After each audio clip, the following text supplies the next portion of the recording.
NCB times ಮೀಡಿಯಾಗೆ ಸ್ವಾಗತ. ನಾನು ದರ್ಶನ್ ಹುಣಸೂರು. ಗಿಲ್ಲಿಗೆ ಅಭಿನಂದನೆ, ಅಶ್ವಿನಿಗೆ ಪರೋಕ್ಷವಾಗಿ ತಿರುಗೇಟು ಕೊಟ್ಟ ಕಾವ್ಯ ಶೈವ. ಬಿಗ್ ಬಾಸ್ ಟ್ರೋಫಿ ಗೆದ್ದ ಗಿಲ್ಲಿಗೆ ಕಾವ್ಯ ಅಭಿನಂದನೆ ತಿಳಿಸಿದ್ದಾರೆ.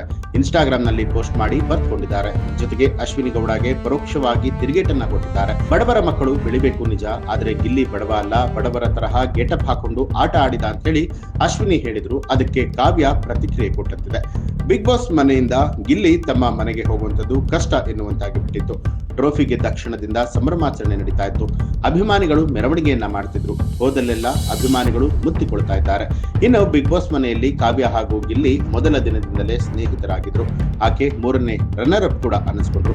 ಆಕೆ ಮನೆಯಿಂದ ಹೊರಬಂದ ಬಳಿಕ ಸುದೀಪ್ ಹೋಗಿ ಇನ್ನುಳಿದ ಮೂವರನ್ನ ವೇದಿಕೆಗೆ ಕರೆತಂದಿದ್ರು.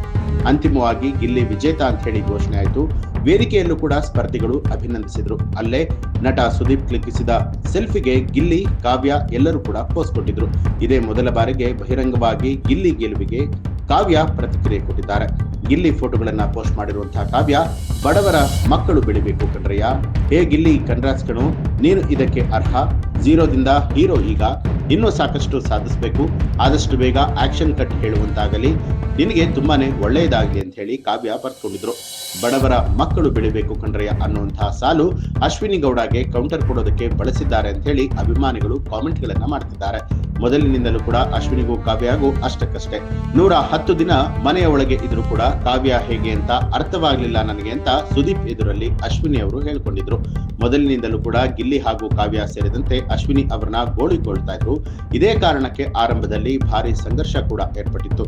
ಗಿಲ್ಲಿ ಇಲ್ಲ ಅಂದ್ರೆ ಕಾವ್ಯ ಝೀರೋ ಅಂತ ಹೇಳಿ ಅಶ್ವಿನಿ ಹೇಳಿದ್ರು.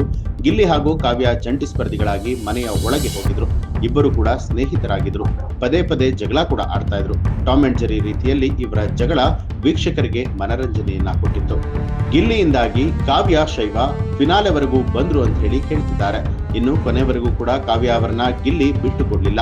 ನಡುವೆ ಒಮ್ಮೆ ಕಾವ್ಯ ಗಿಲ್ಲಿ ವಿರುದ್ಧ ನಿಂತಿದ್ರು. ನನ್ನನ್ನ ರೇಗಿಸ್ಬೇಡ ಅಂತ ಹೇಳಿ ಪರಿಪರಿಯಾಗಿ ಕೇಳ್ಕೊಂಡಿದ್ರು. ಕೊನೆಗೆ ನಾಮಿನೇಟ್ ಕೂಡ ಮಾಡಿದ್ರು. ಆದ್ರೂ ಕೂಡ ಗಿಲ್ಲಿ ನಟ ಮಾತ್ರ ಹಿಂದಡಿಯನ್ನ ಇಡ್ಲಿಲ್ಲ.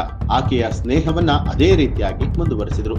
ಮೂರನೇ ರನ್ನರ್ ಅಪ್ ಎನ್ಸ್ಕೊಂಡಂತಹ ಕಾವ್ಯಗೆ 10 ಲಕ್ಷ ರೂಪಾಯಿ ನಗದು ಬಹುಮಾನ ಸಿಕ್ಕಿದೆ. ಕೆಂಡಸಂಪಿಗೆ ಅನ್ನುವಂತ ಧಾರಾವಾಹಿಯಲ್ಲಿ ನಟಿಸಿದ್ದ ಕಾವ್ಯ ಕೆಲ ಕಿರುತೆರೆ ಕಾರ್ಯಕ್ರಮಗಳಲ್ಲೂ ಕೂಡ ಮಿಂಚಿದ್ರು. ಕೊತ್ತಲವಾಡಿ ಚಿತ್ರದಲ್ಲಿ ನಾಯಕಿಯಾಗಿ ನಟಿಸಿದ್ರು. ಬಿಗ್ ಬಾಸ್ ಮನೆಯಲ್ಲಿ 110 ದಿನಗಳ ಕಾಲ ಇದ್ದು ಫಿನಾಲೆವರೆಗೂ ಕೂಡ ಬಂದಿದ್ರು. ಕೊನೆಗೆ ಅದೃಷ್ಟ ಕೈ ಹಿಡಿಲಿಲ್ಲ. ಅಶ್ವಿನಿ ಸೆಕೆಂಡ್ ರನ್ನರ್ ಅಪ್ ಅಂತ ಅನ್ನಿಸ್ಕೊಂಡ್ರೆ ರಕ್ಷಿತಾ ರನ್ನರ್ ಆಗಿ ಅಚ್ಚರಿಯನ್ನ ಮೂಡಿಸಿದ್ರು. ಇನ್ನು ಬಿಗ್ ಬಾಸ್ ಮನೆಯ ಒಳಗೆ ಗಿಲ್ಲಿ ಹಾಗೂ ಕಾವ್ಯ ನಡುವಿನ ಸ್ನೇಹ ಸಂಬಂಧದ ಬಗ್ಗೆ ನಿಮ್ಗೆ ಏನ್ ಅನ್ಸುತ್ತೆ ಅನ್ನೋದನ್ನ ಕಮೆಂಟ್ ಮಾಡಿ ತಿಳಿಸಿ. ಹಾಗೆ ನೀವು ಇನ್ನೂ ಕೂಡ ನಮ್ಮ ಚಾನೆಲ್ ಅನ್ನ ಸಬ್ಸ್ಕ್ರೈಬ್ ಮಾಡಿಲ್ಲ ಅನ್ನುವಂಥದ್ದಾದ್ರೆ ಈಗಲೇ ಸಬ್ಸ್ಕ್ರೈಬ್ ಮಾಡಿ ಬೆಲ್ ಐಕಾನ್ ಒತ್ತಿ.